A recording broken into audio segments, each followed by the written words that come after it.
Yeah, we're having a shir tonight about halachas of Hilchos Sukkah. We know that the famous words that are brought in the Mefarshim that Al Shem Haschach Nikra Sukkah. The main name Sukkah is Al Shem Haschach. Schach is like the main part of the Sukkah. The walls are to hold up the Schach. So you need the schach and you need the walls. The halachas of the schach, the halachas about the walls. But the main part of the sukkah is the schach. Al Shem Schach Nikra Sukkah. So we'll start first with halachas about the schach.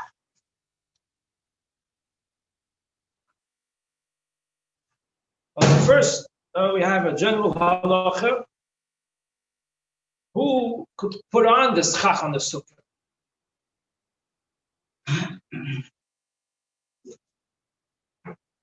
Does it have to be a man over bar mitzvah? Could a woman put schach on the sukkah? Could a cotton put schach on the sukkah? So basically, this is depending on the halacha that's brought in the Alter Rebbe Shulchan Aruch in Siman Yud Dalet regarding tzitzis. And the question is, who is allowed to make tzitzis on a beged? So there's two opinions in Siman Yud Dalet Sif Beis. First opinion says that anybody could make tzitzis, a man over bar mitzvah, a kotan, a woman, isha, because it says Daber el bnei Yisrael v'asu lahem tzitzis, and all these are part of bnei Yisrael.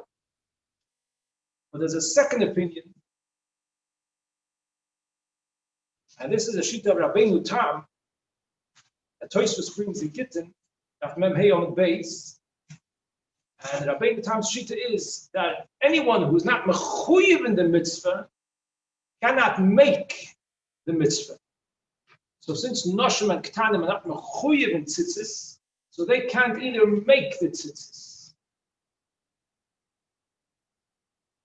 What's the halacha? The Alter Rebbe says halacha kesvara harishoina. The halacha is like the first opinion, that everybody could make the tzitzis. Anoshim, Noshim, and Ketanim. However, mikol makim toiv lizoher lechatchila kesvara ha'achreina. It's good to be careful lechatchila, like the second svara, that only men over bar mitzvah could make tzitzis, because of the shita of Rabbeinu Tam, that anyone who's not mechuyev in the mitzvah cannot make the mitzvah. So this would apply by the sukkah as well, that since Noshim are not mechuyev in the mitzvah of sukkah, zman groma, ktanim are either mechuyev in the mitzvah. There's a mitzvah on the father to be mechanech the children, but it's not the cotton themselves as potter. So therefore, l'chatchila, it's good to be careful that only men over bar mitzvah should put on the schach on the sukkah. But again, this is only something which is toiv li zoher l'chatchila. But the halacha is that it's kosher, even if Noshim Ketanim put on the schach, it's kosher. However, if you want to do it the proper way, toiv li zoher l'chatchila, that only men over bar mitzvah should put on the schach on the sukkah. Another halacha, what? Goy. No, goy for sure not. Because of this, according to this.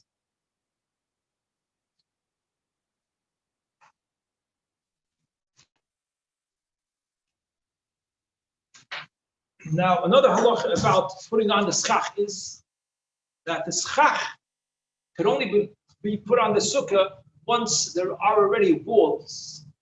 You cannot put the schach first. Let's say you have the frames of the sukkah that are up already, and you have the beams on top, and you decide you want to put the schach up first, then you're going to build the walls. That's possible. You can't do that. Why? Because of tas. What does that mean? That means that when you make the schach, it has to have a shem schach. Schach means that it's a covering that has the gather of an oil, something that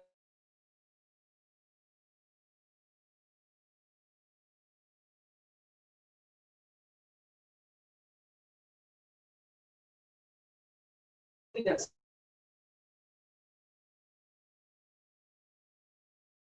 mahir, because it doesn't have a shem schach yet. And if you can go put the walls on, suddenly the schach is automatically going to become schach. It's called that you didn't put the schach. You put it on, it didn't have a shem schach. It only got the shem schach by itself.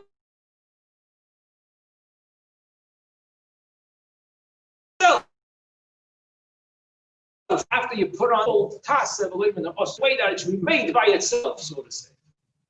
So that's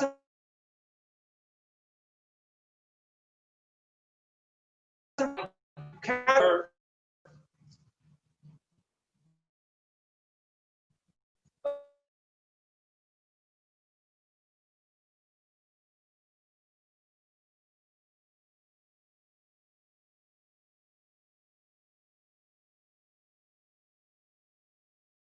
Tefach, you have to find this in halacha that I'll tell the oil. So the chitza of a tefach, at least the height of a tefach, before you put on the schach, then that's okay to put the schach on, even though the whole the full wall was not put up yet. The shear, what's the shear of the doifen of a sukkah? 10 tefachim high. The shear of the wall is 10 tefachim high. That's considered a complete wall for the sukkah. Again, you said the full is not okay. So a tefach alone is enough. That's what I said. You have only a tefach before you put on the schach is enough. If you put just a tefach around. If you're saying width, that's the type of wide. Height. Height of, if you have a high, one tefach high, that was you'll be mashlim the wall. You put the rest. That's okay. Practical. That's not a practical case, but it's important to put the schach on before you put the wall. Be at least a wall that's a tefach all around the sukkah before you put on the schach.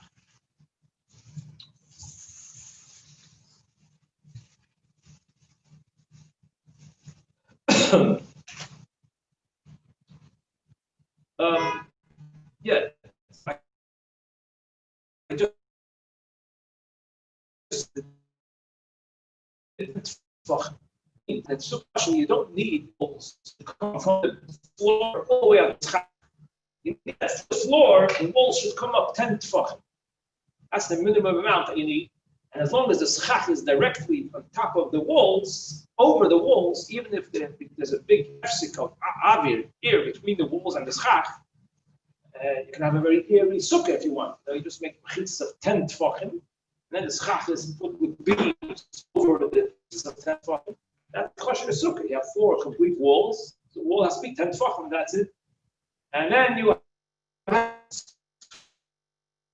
over the minimum, that's what you need to be kosher. Anyway, but that's just to explain the shear. Now let's talk about the schach some more. The schach has to be,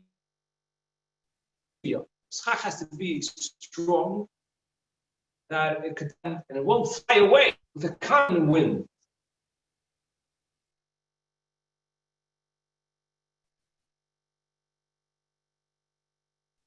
It's very, very light. It's schach.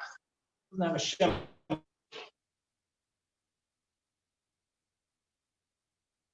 So if you're going to use bamboo sticks, it's not going to fly away with a common wind. If you're going to use